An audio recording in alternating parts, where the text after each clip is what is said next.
Hi, this is Jen Rubin. I'm editor-in-chief at the Contrarian. I'm delighted to welcome Representative Ritchie Torres from New York. Welcome, Congressman. It's an honor to be here. Well, we're delighted to have you. We are recording this the day after the Republicans in the House lined up behind a budget that was truly extraordinary, and I don't say that in a positive way. Um, this is a budget that would have pretty severe consequences. Talk to us a little bit about the sort of cuts they are contemplating in order to renew or maybe even extend tax cuts that are heavily tilted towards the rich. House Republican budget is a catastrophe for working people, especially in districts like mine. The budget will cut Medicaid by up to $880 billion.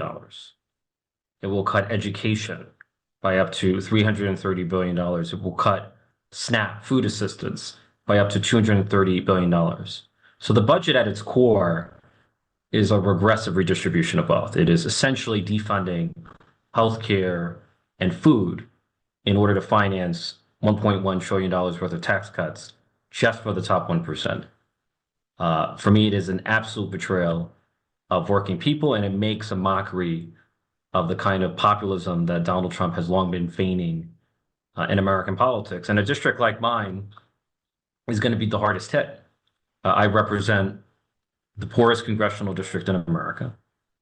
I have about 800,000 constituents. Of the 800,000, 630,000 depend on Medicaid. And Medicaid is not only health insurance for the lowest income, it has become long-term care for the elderly and the disabled and the chronically ill. And it is needed now more than ever because we're in the midst of a silver tsunami. We live in a country where more and more people are living longer and longer, and their healthcare needs are becoming more complex.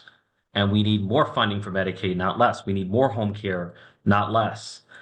And so the damage that the Republicans are intent on doing to the social safety net cannot be overstated, especially in a district like mine. The largest employer in the Bronx is the Montefiore Health System. And cutting Medicaid will mean not only cutting health care for the lowest income, not only cutting home care for the elderly, it will mean killing millions of jobs throughout America, right? There are innumerable urban and rural counties where the largest sector of the economy is healthcare, where the largest employer is the healthcare provider. And the Bronx is but one example of a national trend. What do your Republican colleagues say when you raise these arguments? Some of them went out into their districts last week and they got an earful from constituents. Do they understand what is at stake? Are they just intimidated by Donald Trump? I wonder what their mindset is as they're lining up to vote for this then. The Republicans have been lying. The Republicans are creating a false narrative that the $880 billion cut is all fraud, waste, and abuse, which is a false narrative. The reality is America no longer has two normal political parties. We have one normal political party, and the other party, the Republican Party, has become a cult of personality around Donald Trump. Like most rank and file Republicans live in fear of their Lord and Savior, Donald Trump, and none of them are willing to defy him.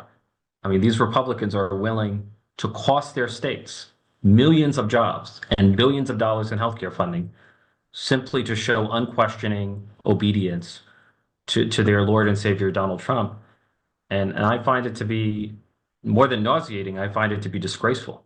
As we speak, Eric Adams is still the mayor of New York City and the subject of what one prosecutor called a corrupt bargain in order for Donald Trump to control what he does.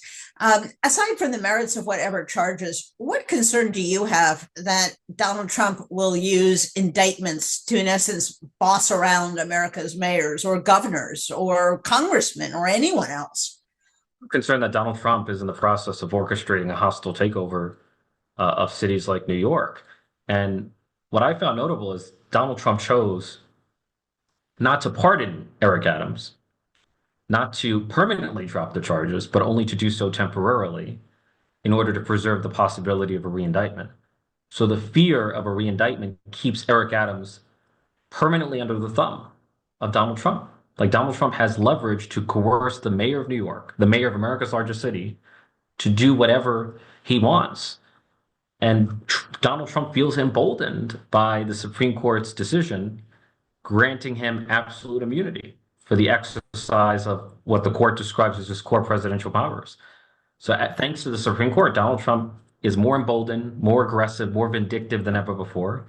And he feels like he has the license to weaponize government against his political enemies. If he were to direct his attorney general to target political enemies, the Supreme Court has said that that is absolutely immune from prosecution. So we have a president who is unleashed and unshackled to an extent that we've not seen before. I often get the question from readers, from viewers, what can I, as an ordinary citizen, do? They say. What do you tell constituents who are very frustrated? Maybe they're your constituents, maybe they're somebody else's.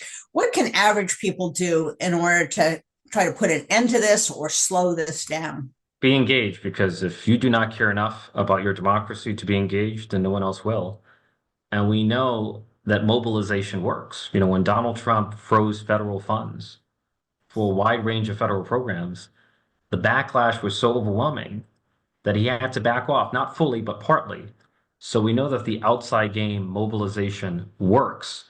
Donald Trump represents an unprecedented threat to separation of powers and checks and balances in the recent history of the United States. I mean, never before have we had a president who claims that he has the authority to defund whatever program he wishes, whenever he wishes, for whatever reason he wishes, or to abolish agencies that were expressly authorized by Congress.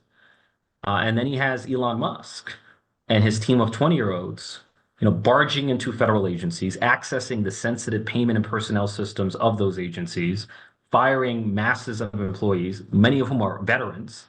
It's been estimated that Elon Musk has fired 6,000 veterans. 30% of the federal workforce consists of veterans.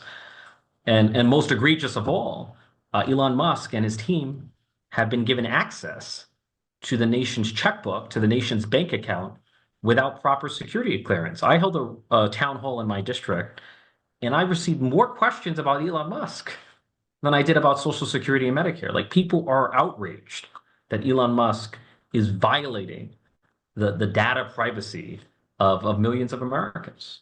I want to ask you a foreign policy question. You've been such a strong advocate of human rights and democracy. What do you make of Donald Trump kicking Ukraine under the bus? There was really a shameful vote at the UN this week in which the United States sided with countries like North Korea and Belarus. What is your take on this? And do you think the American people like this? Do you think they're proud of this? The cruel irony of America first is that it puts America last. It puts China first, it puts Russia first, it puts Iran first, it puts North Korea first. And, Donald Trump is intent on withdrawing American moral leadership from the world. And he's going to create a power vacuum that's going to be filled by the worst actors, by China, Russia, North Korea, and Iran. The axis of anti-Americanism in the world has no greater friend than the America First isolationism of Donald Trump. Well, I seem to remember a Republican Party that took great pride in winning the Cold War and beating back authoritarians. Probably the same people who used to talk a lot about limited power of government and the rule of law. So we're in an upside down world. But thank you for joining us, Congressman. Thank you for the work you do. And thank you for your representation of a district that, as you say, is probably among the most vulnerable in the entire country. We'll look forward to having you back again to watch as this plays through the system. So thank you again.